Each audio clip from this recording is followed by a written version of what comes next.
Goeienaand gemeente, baie welkom by ons erediens vir vanaand. Welkom aan almal by die huis.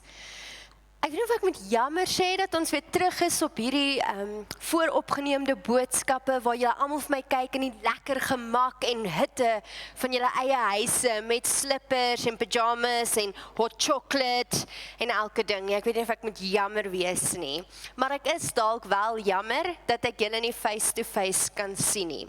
Maar dankie dat julle my in julle huise verwelkom en dat julle by ons inskakel. Ons gesels vanaand verder oor die preekreeks van hoe ons woorde gebruik. Gebruik ons dit wys of gebruik ons dit woes? Vanaand praat ons oor wat is die regte en opbouende woorde.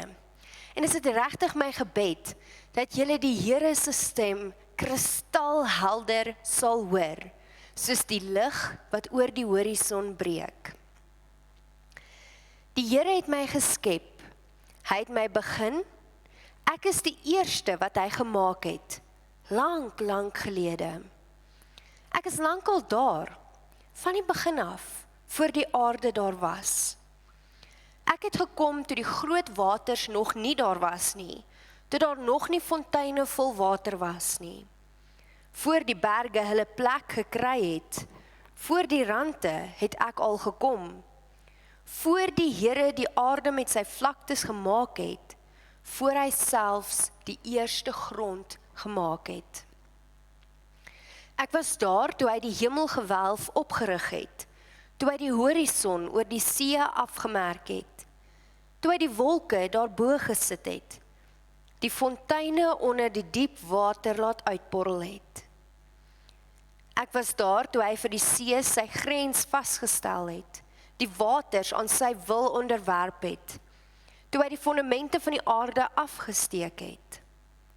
Ek het my kennis by hom gekry, ek was elke dag sy vreugde, die hele tyd het ek my verlustig in die wêreld wat hy gemaak het, die mense was vir my 'n vreugde. Gemeente, ek groet julle vanaand in die naam van God die Vader, in die liefde van ons Here Jesus Christus en die gemeenskap van die Heilige Gees. Welkom in die huis van die Here. Ons gaan nou 'n bietjie saam luister na 3 lofgesange en ek vra dat julle dit vir julle so gemaklik as moontlik sal maak waar julle is. As jy voel jy wil graag opstaan, as jy voel jy wil jou hande optel, as jy voel jy wil net daar bly sit, is jy welkom. Maar kom ons doen dit tot eer en verheerliking van God se naam. Dankie.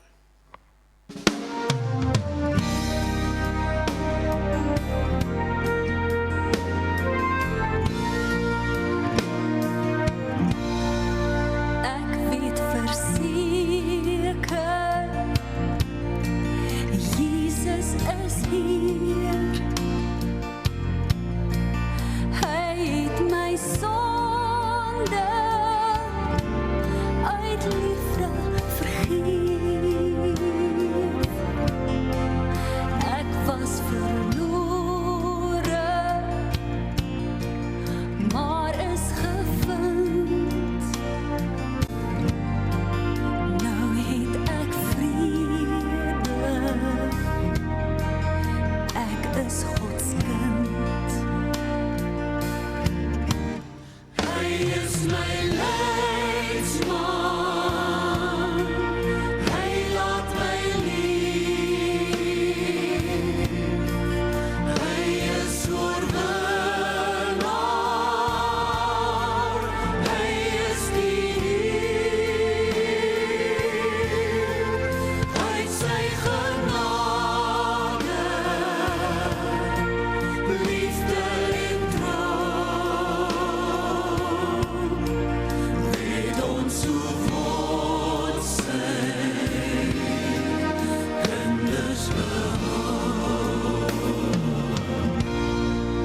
Lig is sy las en sag is sy juk. Hy gee vermoeides die ware geluk. Selfs as ek struik, dit berou. Hy sal vergewe, hy bly getrou. Hy is my leidsman, hy laat my lief. Hy is oorwinnaar, hy is die Heer. Uit sy genade, liefde en trouw, red ons so word sy kinders behoud. Hy is my leidsman, hy laat my lief. Hy is oorwinnaar, hy is die Heer. Uit sy genade, liefde en trouw, red ons so God sy kinders behoud. Red ons so God sy kinders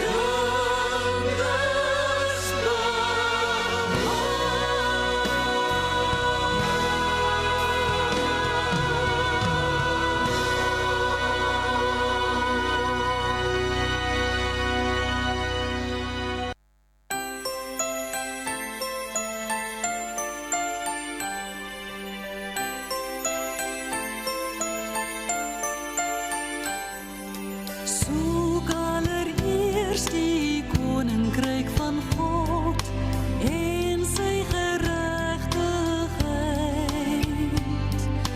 Wat julle nodig het, sal die Vader dan vir julle gee uit sy oorvloed. Halleluja, halleluja, halleluja.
Abba Vader, met my hele hart wil ek U loof in die samekoms van die opregtes in die gemeente. U werke is groot, almal wat daarin vreugde vind, dink daaroor na. U dade is vol majesteit en luister. U trou staan vir altyd vas. Here, U sorg dat U magtige dade nie vergeet word nie. Genadig en barmhartig is U, Here. U voed die wat U dien. U hou U verbond altyd in stand. U het U volk die krag van U dade laat ervaar. U het aan ons die land van ander nasies gegee. Wat U doen, getuig van trou en reg. Al U voorskrifte staan vas. Hulle is vir altyd geldig. Hulle is gegee in trou en regverdigheid. Here, U het vryheid vir ons bewerk. U verbond vir altyd ingestel. U naam is heilig en dit wek ontzag. Wysheid begin met die dien van die Here. Almal wat dit doen, het ware insig. U hou U roem altyd in stand. Vir ewig prys ons U naam, Abba Vader. Amen. Gemeente, ons lees vanaand uit die boek van Efesiërs. Dan lees ons net een vers, Efesiërs hoofstuk 4, vers 29. In my Bybel is dit op bladsy 254 in die Nuwe Testament. Onthou, soos wat julle nou daarin blaai, as ek vir julle te vinnig gaan, kan julle altyd net hierdie opname stop en dan net weer speel wanneer julle die gedeelte in julle Bybel het. Kom ons lees saam. Efesiërs 4 vers 29 lees. Vuil taal moet daar nooit uit julle mond kom nie. Praat net wat goed en opbouend is, volgens die eis van omstandighede, sodat dit julle hoorders ten goeie kan kom. Kom ons lees dit nog een keer. Vuil taal moet daar nooit uit julle mond kom nie. Praat net wat goed en opbouend is, volgens die eis van omstandighede, sodat dit julle hoorders ten goeie kan kom. Ons lees dan net tot sover. Gemeente, daar is 'n stuk wat ek gelees het uit die boek Into His Likeness, wat geskryf was deur beide Dr. Paul Brand en Philip Yancey. En ek wil graag uitnooi om saam met my 'n gedeelte te lees wat ek uitgehaal het en vir julle hier agterop neergesit het. Kom ons lees graag saam. I sometimes think of the human body as a community, and then of its individual cells, such as the white cell. The cell is the basic unit of an organism. It can live for itself, or it can help form and sustain the larger organism. I recall the Apostle Paul's use of analogy in 1 Corinthians 12, where he compares the Church of Christ to the human body. That inspired analogy takes on even more meaning to me because of the expanded vistas allowed by the invention of microscopes. Since Paul's analogy renders a basic principle of God's creation, I can augment it like this. The body is one unit, though it is made up of many cells, and though all its cells are many, they form one body. If the white cell should say, because I am not a brain cell, I do not belong to the body, it would not for that reason cease to be part of the body. And if the muscle cell should say to the optic nerve cell, because I am not an optic nerve, I do not belong to the body, it would not for that reason cease to be part of the body. If the whole body were an optic nerve cell, where would be the ability to walk? If the whole body were an auditory nerve, where would be the sense of sight? But in fact, God has arranged cells in the body, every one of them, just as He wanted them to be. If all cells are the same, where would the body be? As it is, there are many cells, but one body. That analogy conveys a more precise meaning to me because though a hand or a foot or an ear cannot have a life separate from the body, a cell does have that potential.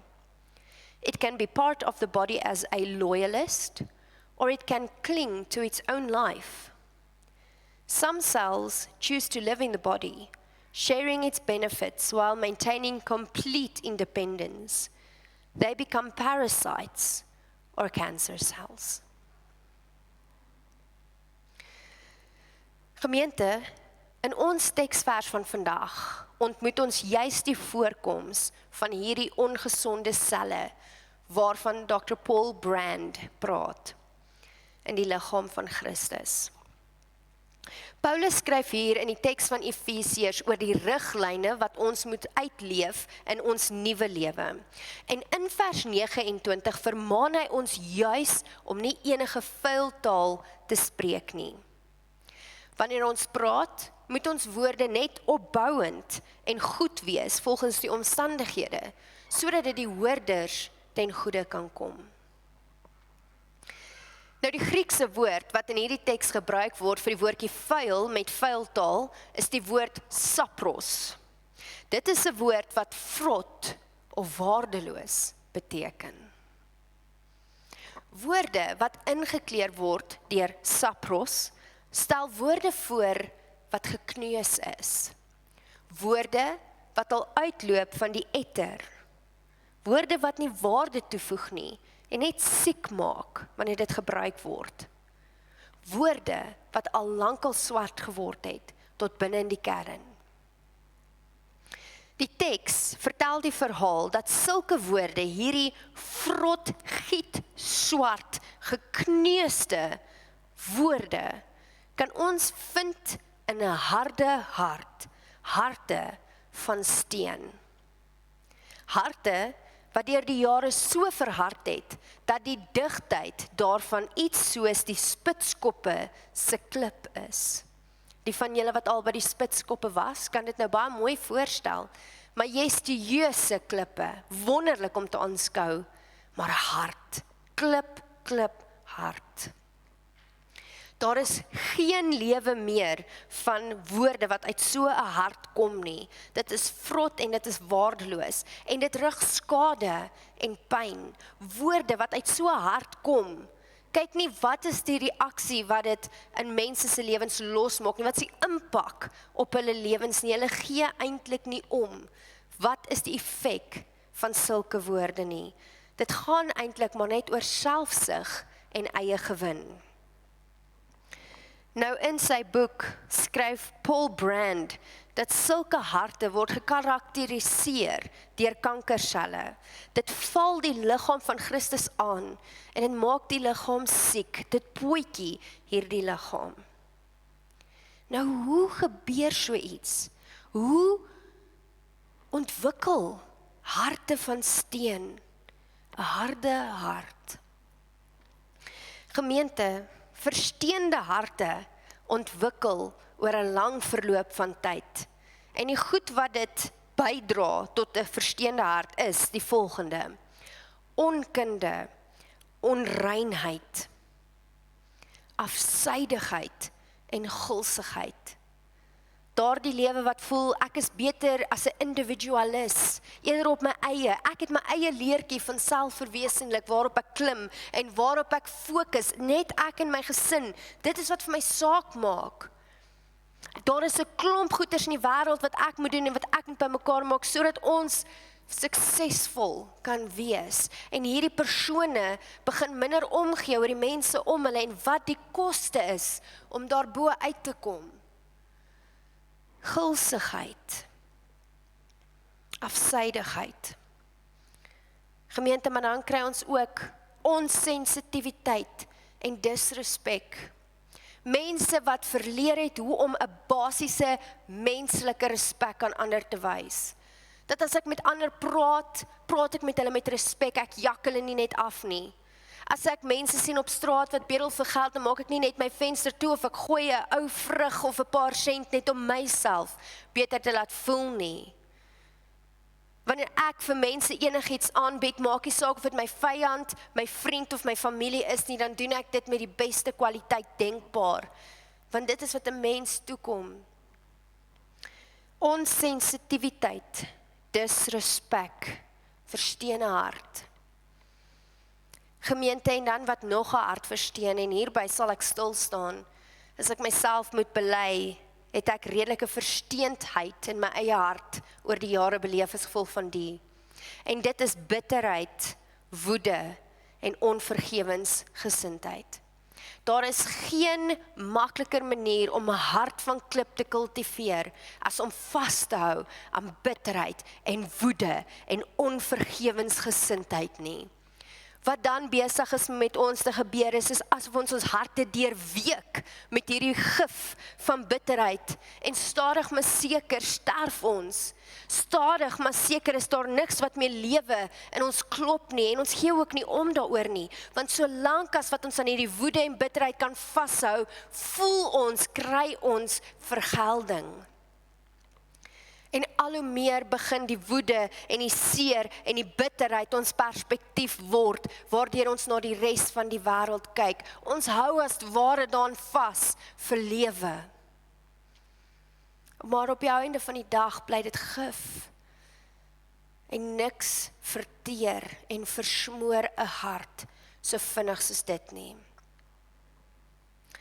Gemeente wat 'n hart nog laat versteen, is seksuele immoraliteit, onbetaamlikheid en ligsinnige praatjies. Hierdie is daardie dinge wat ons begin sê, wat ons weet so half op die lyne is, maar ons voel, ag, dis snaaks en ons wil mense se aandag kry en, ag, jy weet, die situasie roep nou eintlik maar daarvoor, nê. Wanneer ons eintlik humor gebruik om verskeidelde waarhede bekend te maak wat ons glo. Wanneer ons dit doen ten koste van ander mense. Wanneer ons dit doen om populariteit te kry. Wanneer ons dit doen terwyl ons weet dit rig skade en dis nie respekvol teenoor sekere groepe of mense of situasies nie. Maar dit is humor. So dis wel aanvaarbaar. Die oomblik wat ons hierdie dinge doen, gemeente, al hierdie dinge doen, dan is ons besig om sonde 'n oop deur te gee. Dan is ons besig om vir die duiwel 'n vashou plek, 'n vastrap plek te gee met ons woorde. En nie net in ons eie lewens nie, gemeente, maar aan die mense wat ons woorde moet aanhoor se lewens. Die mense wat saam lag vir hierdie grappies.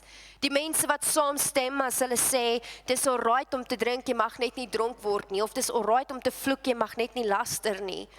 Daardie selfde woorde rig skade. En dit lei na sonde wat vir die duiwel 'n vashou plek gee. Dis nie eerbaar nie. En dis nie opbouend nie. En ons is definitief nie besig om God se glorie en genade bekend te maak nie. Waarmee ons dan besig is in hierdie lewe, hierdie dinge wat ons nou genoem het wat harte versteen, is om ons eie regte, ons eie ek na te wil kyk. Ons maak goeders bymekaar in die lewe wat vir ons belangrik is. Ons begin afgode van die wêreld maak, van die wêreld en van mense. Ons soek ons identiteit, ons selfwaarde en ons aanvaarding uit die wêreld eerder as uit God. Dit maak dit 'n afgodery. Daar is nie langer meer by ons 'n gedagte vir ons naaste en uiteindelik 'n gedagte vir God nie. Dit is baie waar dat ons almal, elkeen van ons reg deur die bank, met geharde harte rondgeloop het. Dit is hoekom Jesus Christus vir ons kom sterf het en sy lewe vir ons kom gee het. Want in hierdie gevalle wêreld het sonde veroorsaak dat almal van ons harte versteen het. En toe Jesus vir ons kom sterf het aan die kruis en vir ons sy lewe gegee het en ons hom aangeneem het as ons persoonlike Heer en Verlosser en deelagtig geraak het aan sy lyding en sy opstanding, het hy vir ons 'n nuwe hart gegee, het hy vir ons 'n hartoorplanting kom gee. Ons lees daarvan in Esegiel 36 vers 25 tot 28. Ek sal julle reinig van al julle onreinheid en van al julle afgodery. Ek sal julle 'n nuwe hart en 'n nuwe gees gee. Ek sal die kliphart uit julle liggaam uithaal en julle 'n hart van vleis gee. Ek sal my gees in julle gee en ek sal maak dat julle volgens my voorskrifte leef en my bepalings gehoorsaam en nakom. Julle sal in die land woon wat ek aan julle voorvaders gegee het. Julle sal my volk wees en ek sal julle God wees. Hierdie woorde van Esegiel echo vir ons die verbond wat God aan die heel begin gemaak het aan Abraham en aan sy volk. As ons God se voorskrifte nakom en hom gehoorsaam, sal hy ons God wees en sal hy vir ons die land van ons voorvaders gee. Ons sal 'n nuwe lewe in hom ontvang. En deurdat Paulus ons herinner en terugvat na hierdie verbond wat daai tyd ingestel was, stel dat ons 'n keuse het. Ons het 'n keuse toe God in ons lewe gekom het en hierdie verbond aan jou en aan my gemaak het. Kies jy lewe of kies jy dood? Paulus konfronteer ons met hierdie vraag vandag, omdat dit heel moontlik is dat deur omstandighede en deur die verloop van tye ons dalk weer gekies het vir die dood. Toegelaat het dat ons harte versteen geraak het.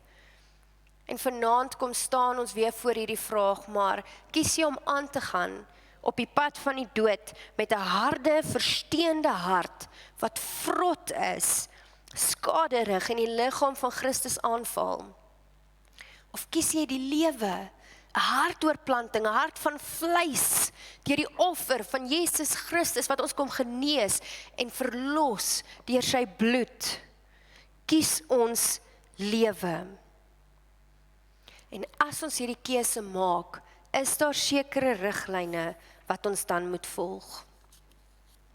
Gemeente gekonfronteer met hierdie vraag, is my antwoord vanaand, ja Here, ek kies 'n hart van vleis, 'n hart wat kan voel, 'n hart wat kan seer kry, 'n hart wat warm is, 'n hart wat Here spreek van u opbouende en liefdevolle woorde, 'n hart wat vir u kan werk, 'n hart, Here, wat die waarheid ken en wat u kan raak sien.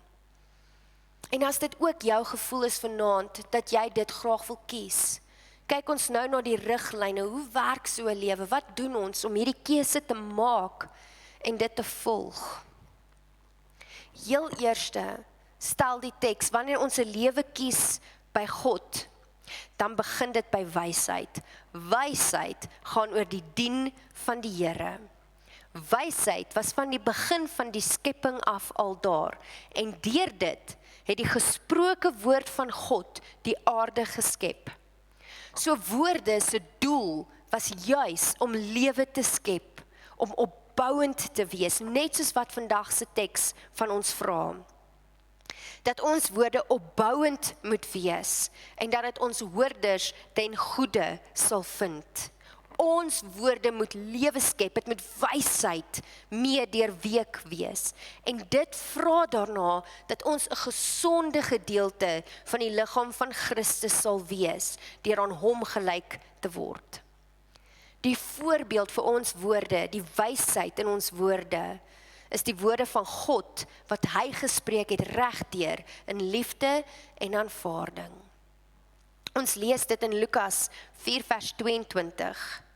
Almal het hulle instemming met hom betuig en was verwonderd oor die aangename woorde uit sy mond. Soos ek sê, Jesus se lewe, sy lewe wat hy as offergawe gegee het vir ons 'n nuwe lewe gegee. Nou daar is 2 Griekse woorde wat hierdie woord nuwe kenmerk. En dit is die 2 woorde kainos en neos. Nou wat dit voorstel is, kainos impliseer 'n splinter nuwe iets. Iets wat nie voorheen bestaan het nie, 'n vars, kenmerkend nuwe iets. So ons ontvang daardie kainos, kenmerkend nuwe en vars lewe. En neos impliseer 'n herwinning van die jeug, iets wat ons verloor het, wat weer herstel word. En dit is op hierdie vlakke wat ons vernuwing ontvang het deur die bloed van Christus. En as jy hierdie tipe hartoorplanting gekry het, hierdie nuwe hart in jou het wat klop, hierdie hart van vleis, so 'n hart is een van goedgesindheid, hartlikheid, vergifnis, liefde, dankbaarheid, lofprysing en vernaam gemeente gehoorsaamheid. Dit is die lewe van iemand wat kenmerkend in die lig lewe, in die waarheid lewe, wat weet wat ons identiteit in God is. Julle het tog van hom gehoor, en omdat julle sy volgelinge is julle onderrig volgens die waarheid wat in Jesus is. Hou dan op om te lewe soos julle vroeër gelewe het, breek met die ou sondige mens in julle, wat deur sondige begeertes verteer word. Julle gees en gedagtes moet nuut word, lewe as nuwe mense, wat as die beeld van God geskep is. Lewe volkome volgens die wil van God en wees heilig. Lees ons in Efesiërs 4 vers 21 tot 24. Gemeente, wanneer ons so leef, sal ons woorde onderstreep word met regverdigheid en heiligheid. Regverdigheid omdat ons diens en verantwoordelikheid aan ons naaste nakom, en heiligheid omdat ons diens en verantwoordelikheid aan God nakom. So hard loop oor van lewe en kan God aanhoudend nog daardeur skep. So hard bewerk vrede en harmonie en bou die liggaam van Christus op. So gemeente, wat gaan dit van ons vra? Wat gaan dit van jou en van my vra om elke dag hierdie vernuwing te ontvang? Dis 'n keuse en 'n commitment, 'n toewyding, om die Heilige Gees toe te laat om dit elke dag in ons te vernuwe. Gee julleself dan aan God as lewende en heilige offers wat vir hom aanneemlik is. Dit is die wesenlike van die godsdiens wat julle moet beoefen. Julle moenie aan die sondige wêreld gelyk word nie, maar laat God julle verander deur julle denke te vernuwe. Dan sal julle ook kan onderskei wat die wil van God is, wat vir hom goed en aanneemlik en volmaak is. Leer Romeine 12 vers 2 ons. Christus is ons volmaakte voorbeeld hierin. Hy het homself as offer uitgegiet vir ons om hierdie nuwe lewe te kry. Ons moet elke dag onsself voor God uitgiet en toelaat dat hy ons vernuwe. In Christus was daar geen selfsug of hebsug nie. En wanneer ons dit doen, kan ons begin vergewe, soos wat God ons deur Christus vergewe het. Ons kan dan 'n lewe spandeer in hom. En dit is die sleutelfrase van die hele teks. In hom is om 'n lewe te leef wat in hom is. En die Grieks vir hierdie woord is mimetai, om soos Jesus Christus te word. Dit beteken ons gaan nie eensklaps met een gebed alles reg doen en ons sonde verander en dit nooit weer verkeerd doen nie. Eerder praat dit van 'n lewenslange proses van becoming. 'n Lewenslange proses van ons harte oorgee, uitstort as 'n lewende offer aan God en om toe te laat om dit elke dag te vorm en te vernuwe en om so lewe te skep. Want uit so hart vloei woorde wat opbouend is en goed is en vorm dit 'n gesonde deel van die liggaam van Christus. Kennis van God gemeente gaan oor baie meer as wat kennis ons leer. Dit gaan oor 'n lewende verhouding met God. I have come to realize that every patient of mine, every newborn baby in every cell of its body has a basic knowledge of how to survive and how to heal. That exceeds anything that I shall ever know. That knowledge is the gift of God, who has made our bodies more perfectly than we could have ever devised. Kom ons bid saam. Ek wil U loof, Here, my God. U is baie groot. U is bekleed met koninklike luister. U is met 'n kleed van lig omhul. Dit is U wat die hemelkoepel soos 'n tentdoek gespan en vir U 'n woonplek ingerig het oor die waters daarbo. U wat op die wolke ry, op die vleuels van die wind, U wat die winde U boodskappers maak, die weerligte U dienaars, U wat die aarde stewig gevestig het, sodat dit nooit sal wankel nie. Die groot waters het die aarde soos 'n kleed oordek, die water het bo oor die berge gestaan. Maar toe U die waters aanspreek, het hulle gevlug voor die krag van U stem, het hulle die wyk geneem. Hulle het oor die berge gespoel en in die laagtes weggevloei, na die plek toe wat U vir hulle bestem het.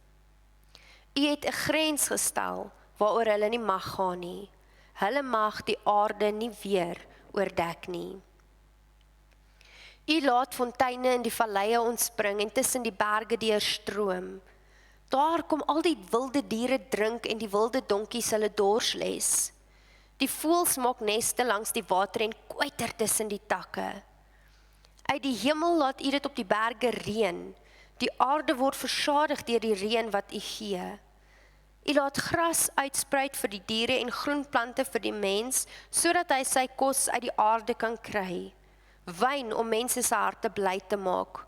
Olie om die gesig te versorg. Kos om die mens nuwe krag te gee.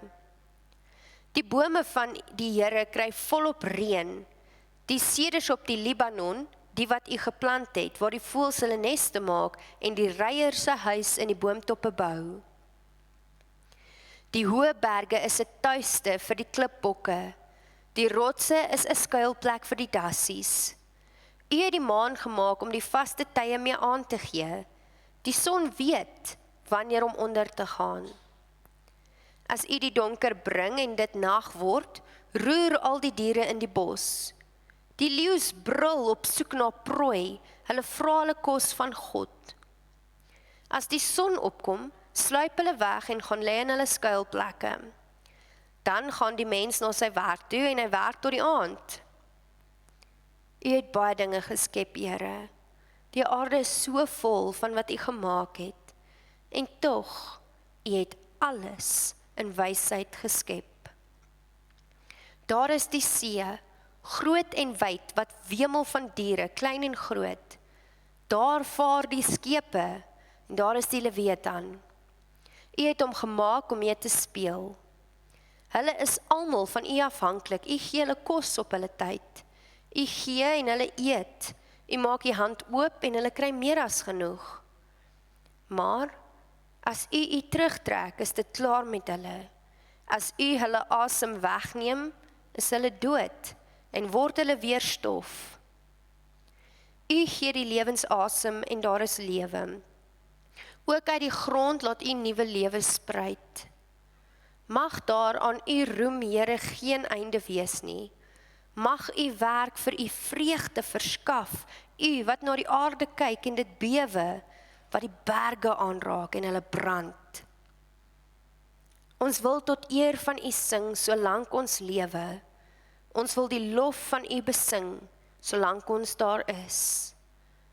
Mag hierdie bepeinsinge van ons vir U aanneemlik wees. Ons wil ons in U verbly. Mag die sondaars van die aarde af verdwyn. Mag die goddeloses ophou, Here, om te bestaan. Ons wil U loof. Ons prys U naam, nou en vir altyd, Abba. Amen. Gemeente, ons kan dan nou die Here dien met ons dankoffergawes. Julle sal sien hier agter my is die prentjie vir julle opgesit. Windhoek Wes, Bank Windhoek met ons stakkode en ons bankbesonderhede. Dankie dat ons vir julle kan vra om nog steeds aan te hou met julle ritme, om tiendes te gee, sodat die liggaam van Christus, die kerk, kan voortgaan om hierdie bootjies te wees wat die evangelie die wêreld uitdra. Dankie dat julle roeping eer en deel is daarvan, en dankie dat julle ons hande versterk om die boodskap te mag aangee. Baie dankie, gemeente. Ons gaan dan nou die laaste lied sing, die slotsang, en ek vra ook weer dat julle dit vir julle so gemaklik as moontlik sal maak by die huis, en regtig sal stil raak voor die Here. Dankie.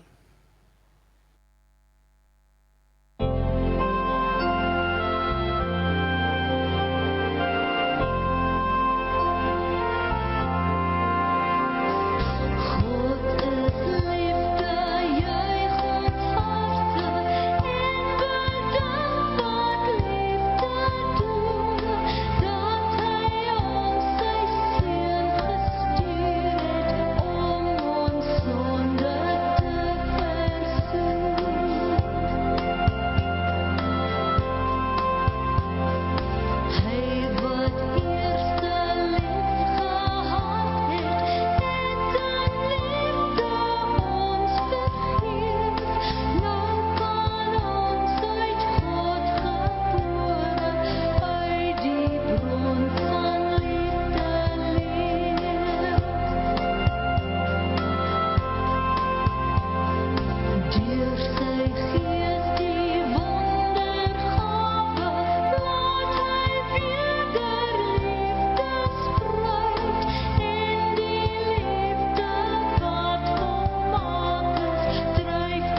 Die Here sal julle seën en julle beskerm. Die Here sal tot julle redding verskyn en julle genadig wees. Die Here sal julle gebede verhoor en aan julle vrede gee. Amen. Gemeente, gaan dan nou in hierdie week en mag jy by die Here gaan stil raak met die groot vraag, kies jy die lewe of kies jy die dood? Mag hy vir julle die wysheid en die insig gee. Ons ontmoet volgende week weer hier saam. Tot dan, vrede. Totsiens.